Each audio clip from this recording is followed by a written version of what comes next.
So this is a headstand check-in where we bring the elbows closer together than shoulder distance apart.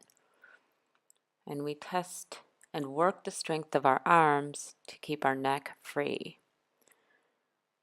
And so coming into the pelvis with your awareness, step the feet forward, and without kicking up, lift the legs. And there should be freedom in the neck, and the head is not placed all the way on the floor.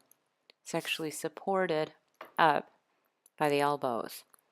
In fact, you'll see that I turn toward the camera in this video to demonstrate a freedom in the neck. The head is actually not pushed into the floor.